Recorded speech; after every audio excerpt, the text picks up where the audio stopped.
ఆంధ్రప్రదేశ్లో వీఐపీ నియోజకవర్గం పాలకొల్లు. మెగాస్టార్ చిరంజీవి, దర్శకరత్న దాసరి నారాయణరావు ఇక్కడి వారే. రాష్ట్రంలో ప్రధాన సామాజిక వర్గమైన కాపులకు పాలకొల్లు కేర్ ఆఫ్ అడ్రస్. జనసేనాని పవన్ కళ్యాణ్కు గట్టి పట్టున్న ప్రాంతంగా చెప్పే పాలకొల్లు నియోజకవర్గంలో గడిచిన 2 ఎన్నికల్లో గెలుపు టీడీపీదే.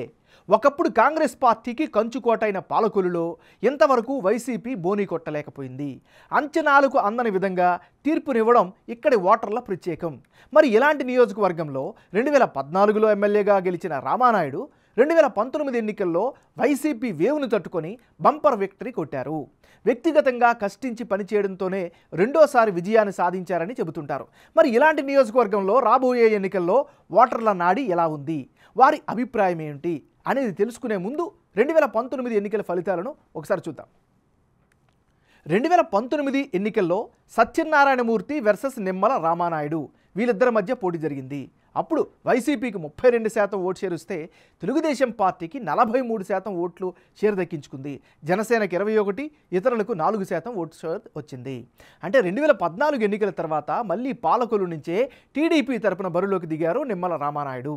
ఓవైపు రాష్ట్రంలో వైసీపీ హవా కొనసాగుతున్నా 2014 ఎన్నికల కంటే 6.9% ఎక్కువ ఓటు షేర్ సాధించారు.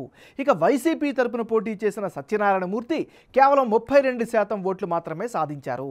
జనసేన తరపున పోటీ చేసిన గున్నం నరసింహ నాగేంద్రరావు 21% ఓట్లు సాధించారు. ఇక ఇతరులకు 4% ఓట్లు దక్కాయి. మరి ఈసారి పాలకొల్లు ఎన్నికల్లో గెలిచేదెవరు, నిలిచేదెవరు అన్నది Big TV exclusive detailed election సర్వేలో వెల్లడైన అభిప్రాయాలను ఇప్పుడు పరిశీలిద్దాం. అభ్యర్థుల వారీగా బలాబలాలు ఎలా ఉన్నాయో ఒకసారి పరిశీలిద్దాం. ముందుగా తెలుగుదేశం పార్టీకి సంబంధించినటువంటి నిమ్మల రామానాయుడికి ఈసారి కలిసి వచ్చేటువంటి అంశాలలో ముఖ్యంగా ప్రజల్లో మంచి పేరైతే ఈయన పట్ల కనిపిస్తోంది. రెండోది, ప్రజా సమస్యలపై నిత్యం పోరాటం చేస్తూ ఉన్నారు. ప్రజలతో నిత్యం టచ్లో ఉండడం, ప్రజలతో మమేకం అవ్వడం ఈయనకి కలిసి వచ్చేటువంటి మరో ప్రధానమైనటువంటి అంశం. విపక్షంలో ఉన్న నిధులు సాధించడంలో విజయం సాధించారు. మరోవైపు పార్టీ క్యాడర్లో ఎలాంటి అసంతృప్తులు లేకపోవడంతో పాటు జనసేనతో కలిసి వచ్చేటటువంటి పొత్తు కూడా వీరికి కలిసి వచ్చేటువంటి ఫ్యాక్టర్స్. ఇది ఈయనకి సంబంధించినటువంటి గ్రౌండ్ రియాలిటీ. వైఎస్ఆర్ కాంగ్రెస్ పార్టీకి సంబంధించిన నాయకుడు గుడాల హరిగోపాల్. మరి హరిగోపాల్కి ఈసారి కలిసి వచ్చేటువంటి అంశాలు ఏమిటి? క్యాడర్తో నిత్యం టచ్లో ఉండడమే ప్రధానంగా ఈయనకి బలం. ఇంటింటి ప్రచారాన్ని చేశారు, ప్రజలతో కనెక్టెడ్లో ఉన్నారు. ఇవి ఈయనకి ప్రధానంగా కలిసి వచ్చేటువంటి అంశాలు. మరి గుడాల హరిగోపాల్కి మైనస్ పాయింట్స్ కూడా ఉన్నాయి. అవేంటో చూస్తే ఇటీవలే రాజకీయాల్లోకి ఎంట్రీ ఇవ్వడం వల్ల ఇన్ఎక్స్పీరియన్స్ ఈయనకి మైనస్ అయ్యే అవకాశం ఉంది. సరైన రాజకీయ అనుభవం లేకపోవడంతో పాటు పార్టీలో అంతర్గత కుంబులాటలు అయితే కనిపిస్తున్నాయి.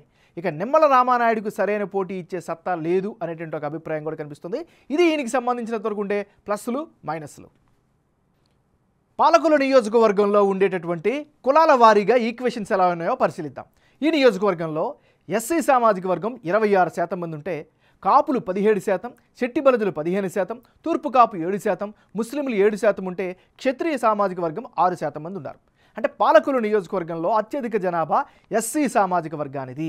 మొత్తం ఓటర్లు 26% ఉంటే ఇందులో మెజారిటీ అంటే సుమారు 55% ఓటర్లు తెలుగుదేశం పార్టీకి అనుకూలంగా ఉన్నారు. దీనికి ముఖ్య కారణం నిమ్మల రామానాయుడుగా తెలుస్తోంది. ఇక అధికార వైసీపీకి 40% మంది మద్దతు ఇస్తున్నారు. సంక్షేమ పథకాల లబ్ధిదారులు అధికార పార్టీకి మద్దతుగా నిలుస్తున్నారు. ఇక ఇతరులకు 5% మంది మద్దతు ఇస్తున్నారు. 17% మంది ఉన్న కాపుల్లో 60% మంది తెలుగుదేశం పార్టీ కూటమికి మద్దతు ఇస్తామని బిగ్ టీవీ సర్వేలో తెలిపారు.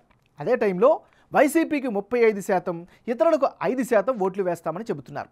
ఇక 15% ఉన్న శెట్టి బలిజల్లో టీడీపీకి 50%, వైసీపీకి 45%, ఇతరులకు 5% మద్దతు ఇస్తున్నారు. 7%గా ఉన్న తూర్పు కాపుల్లో టీడీపీకి 55%, వైసీపీకి 40%, ఇతరులకు 5% ఓట్లు పడే అవకాశాలు కనిపిస్తున్నాయి. 7% ఉన్న ముస్లింలలో మెజారిటీ ఓట్లు అంటే సుమారు 55% ఓట్లు వైసీపీకి పడనున్నాయి. టీడీపీకి 40% ఓట్లు, ఇతరులకు 5% ఓట్లు పడే అవకాశం ఉంది. 6% ఉన్న క్షత్రియ సామాజిక వర్గ ఓట్లలో కూడా 50% మంది వైసీపీకి, 45% తెలుగుదేశానికి, ఇతరులకు 5% ఓట్లు వేసే అవకాశం ఉందని బిగ్ టీవీ సర్వేలో తేలింది. రానున్న ఎన్నికల్లో ఈ నియోజకవర్గం నుంచి ఎవరెవరు బరిలోకి దిగితే ఫలితాలు ఏ విధంగా ఉండే అవకాశం ఉందో ఒకసారి పరిశీలిద్దాం. గుడాల హరిగోపాలరావు వర్సెస్ నిమ్మల రామానాయుడు. వీళ్ళిద్దరి మధ్య కనుక పోటీ జరిగితే ఆ పక్షంలో వైసీపీకి 39%, తెలుగుదేశం పార్టీకి ఏకంగా 54% ఓట్ షేర్ దక్కే అవకాశాలు కనిపిస్తున్నాయి. ఇతరులకు 7% ఓట్లు పోలయ్యే ఛాన్సెస్ ఉన్నాయి. అంటే బిగ్ టీవీ సర్వే ప్రకారం పాలకులలో నిమ్మల రామానాయుడు హ్యాట్రిక్ కొట్టడం పక్కా అని తెలుస్తోంది. ఆయనకి ఏకంగా 54% ఓట్లు పోలయ్యే అవకాశాలు కనిపిస్తున్నాయి. జనసేన మద్దతు ఇవ్వడంతో గతంలో కంటే ఎక్కువ ఓట్లు పడే అవకాశాలు కూడా కనిపిస్తున్నాయి. ఇక వైసీపీ నుంచి గుడాల హరిగోపాలరావు బరిలోకి దిగితే ఆయనకు 39% ఓట్లు పడే అవకాశాలున్నాయి. ఇక ఇతరులకు 7% ఓట్లు పడే అవకాశం ఉన్నట్లుగా బిగ్ టీవీ సర్వేలో తేలింది.